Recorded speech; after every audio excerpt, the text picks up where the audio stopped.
Assalamualaikum warahmatullahi wabarakatuh. Alhamdulillah kita bertemu kembali pada kesempatan yang memang kita rancang untuk membahas tentang bagaimana cara menganalisis kalimat.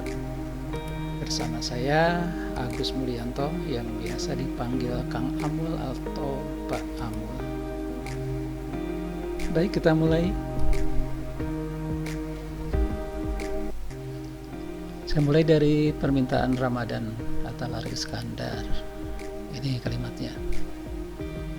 Setelah berhasil mengantarkan Tajul Muluk ke mahligai pernikahan, Aziz kembali ke kampung halamannya. Oke, Ramadan, perhatikan ya, ini satu kalimat. Memang ini kalimatnya kapital semua ya, tapi ciri kalimat adalah diawali dengan kapital, diakhiri dengan tanda baca, titik, tanda tanya, atau tanda seru. Langkah pertama yang harus kita lakukan adalah lihat ini sebagai satu kesatuan, satu kesatuan yang disebut dengan kalimat, dan di dalamnya kalau kita baca ternyata dibentuk oleh beberapa bagian. Ada bagian pertama, ini ada tanda koma aja ini, bagian pertama, ada bagian kedua. Bagian pertama dan kedua saling berkaitan. Bagian pertama adalah setelah berhasil mengantarkan Tajul Muluk ke mahligai pernikahan. Ini kan. Kalimat lanjutannya, Aziz kembali ke kampung halamannya. Baik, kita perhatikan setelah berhasil mengantarkan Tajul Muluk ke mahligai pernikahan. Ada indikator ini nih, ada kata setelah. Ini menunjukkan bahwa bagian ini dalam kalimat tadi berfungsi sebagai keterangan. Kaitan dengan makna, ini menyatakan makna keterangan waktu. Nah, bagian yang kedua yaitu Aziz kembali ke kampung halamannya.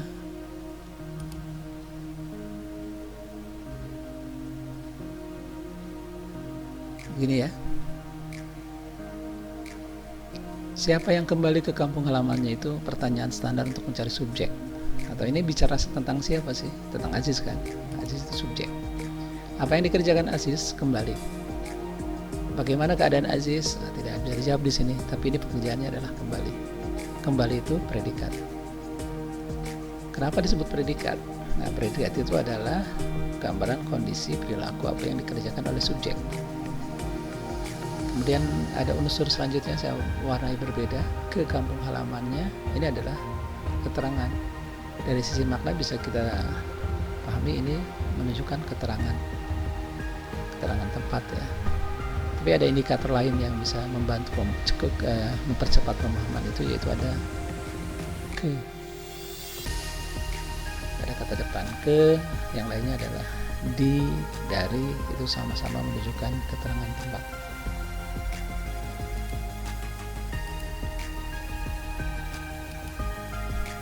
Sekarang kita perhatikan ada klausa di awal ya, klausa setelah berhasil mengantarkan Tajul Muluk ke mahligai pernikahan itu sebagai bagian awal dari kalimat yang kalau kita perhatikan panjang. Ini punya potensi bisa dianalisis lagi. Nah, ada yang hilang setelah. Kenapa setelahnya kita abaikan? Karena ini sudah menjadi penunjuk bahwa ini semua sampai sini keterangan. Nah, keterangan ini dibentuk oleh kata-kata berhasil mengantarkan Tajul Muluk ke mahligai pernikahan. Nah, ini kalau kita analisis, saya bedakan warnanya. Berhasil mengantarkan ini adalah perilaku atau kegiatan yang disebut oleh subjek pada klausa yang pada kalimat yang utuh. Saya ulangi. Berhasil mengantarkan ini adalah gambaran kegiatan yang dilakukan oleh subjek. Subjeknya tadi kita sudah sebut ya, Aziz namanya. Oke, berhasil mengantarkan ini kita simpulkan fungsinya sebagai predikat, menunjukkan perilaku atau kegiatan dan keadaan subjek. Berhasil mengantarkan apa? Nah, itu pertanyaan standar untuk objek. Bisa apa? Bisa siapa? Jawabannya adalah Tajul Muluk. Berhasil mengantar Tajul Muluk kemana? Ini sudah ada ke-nya nih, ke mahligai pernikahan. Ini keterangan. Ini simpulan pola kalimatnya kan. Kan? Nah, Aziz sebagai subjek kembali predikat ke kampung halamannya keterangan. Salah satu bagian dari kalimat yang berfungsi sebagai keterangan ternyata bisa dianalisis lagi menjadi ada unsur P-nya, predikat, yang ini kan, kemudian O, dan keterangan. Sehingga kalimat ini adalah kalimat yang polanya K SPK, di bawah K itu ada P OK. Dengan demikian ini jenisnya kalimat majemuk bertingkat perluasan keterangan. Kalimat majemuk bertingkat perluasan keterangan. Baiklah, kita lanjutkan. Pertanyaan selanjutnya diajukan oleh Nendah Wulandari. Nendah, ini kalimat darimu. Perubahan pada wajah sang putri tertangkap oleh Bibi Sabariyah. Dia berkata, sebenarnya ada apa Tuan bicara seperti ini? Apakah Tuan tidak berkenan dengan perkataan hamba ini? Jika demikian, maafkan hamba Tuan. Ada bagian yang agak mengganggu ya di sini nih, yang berkata. Yang berkata ini dari mengikat dengan kata sebelumnya itu Bibi Sabariyah. Tapi bagian ini jadi menunjukkan penyampaian pesan yang bersamaan tapi tidak relevan. Perubahan pada wajah sang putri tertangkap oleh Bibi Sabariyah yang berkata. Bukankah perkataannya ini muncul setelah dia melihat perubahan pada wajah sang putri? Jadi tidak terjadi bersamaan, tetapi sesuatu terjadi karena ada sesuatu yang lain. Maka usulan saya, kalimat ini kita perbaiki dulu. Jadi seperti ini kurang lebih. Perubahan pada wajah sang putri tertangkap oleh Bibi Sabariyah. Titik di situ. Jadi di split ya, jadi dua kalimat. Kalimat selanjutnya, Sabariyah bertanya, sebenarnya ada apa Tuan bicara seperti ini? Apakah Tuan tak berkenan dengan perkataan hamba ini? Jika demikian, maafkan hamba Tuan.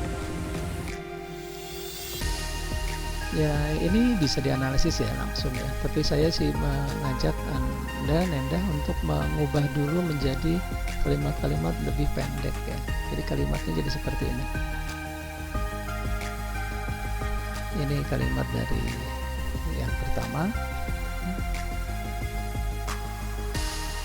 Yang ini kalimat dari ini dari sini.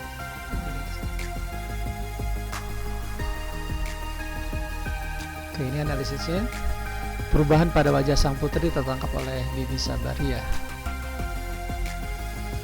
Apa yang tertangkap oleh Bibi Sabariyah? Tertangkap di sini mungkin terlihat ya, terlihat. Apa yang terlihat oleh Bibi Sabariyah? Perubahan pada wajah sang putri. Ada kata pada, mungkin tersirat di pikiran kita bahwa ini sebenarnya ada subjek dan keterangan. Tetapi kalau dilihat dari kalimat secara keseluruhan, ini jadi satu bagian. Karena pada sang wajah ini jelas-jelas menjelaskan perubahan dan itu menggambarkan apa sih yang dilihat oleh Bibi Sabariyah. Gitu ya cara berpikirnya. Apa yang terlihat atau tertangkap oleh Bibi Sabariyah? Perubahan wajah sang putri. Bagaimana wajah sang putri terlihat? Terlihat oleh siapa? Bibi Sabariyah. Ada oleh ini yang harus diperhatikan, kenapa ini menjadi keterangan. Kalau olehnya hilang, jadi kalimat seperti ini. Perubahan pada wajah sang putri terlihat oleh Bibi Sabariyah. Itu ada olehnya ya. Perubahan pada wajah sang putri terlihat Bibi Sabariyah. Nah, kalau itu objek Bibi Sabariyah. Tapi karena gara-gara ada oleh, ini jadi keterangan. Kalimat selanjutnya. Sabariyah menanyakan penyebab Tuan Putri berbicara seperti itu. Yang kita bicarakan Sabariyah. Siapa yang menanyakan penyebab Tuan Putri berbicara seperti itu? Sabariyah, subjek ya. Apa yang dilakukan Sabariyah? Menanyakan apa? Penyebab bla bla bla bla. Jadi SPO.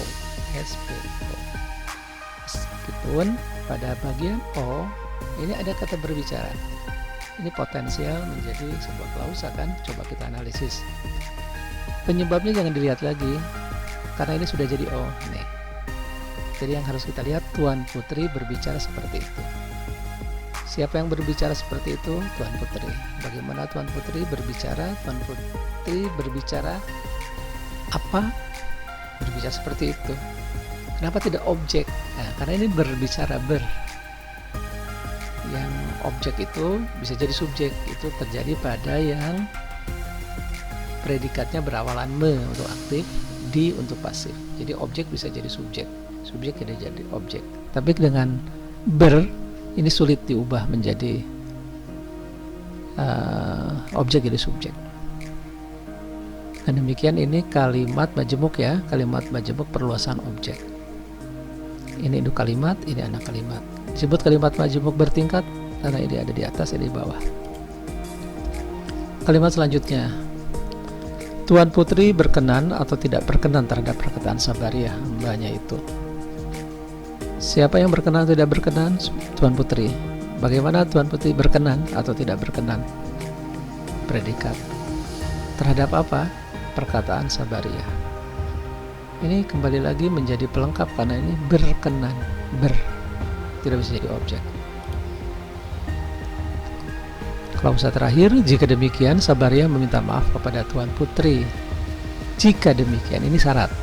Ada kata jika, keterangan kan.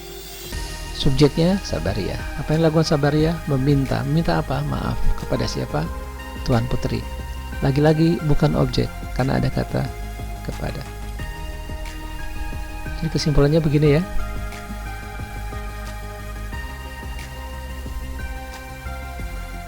Terima kasih.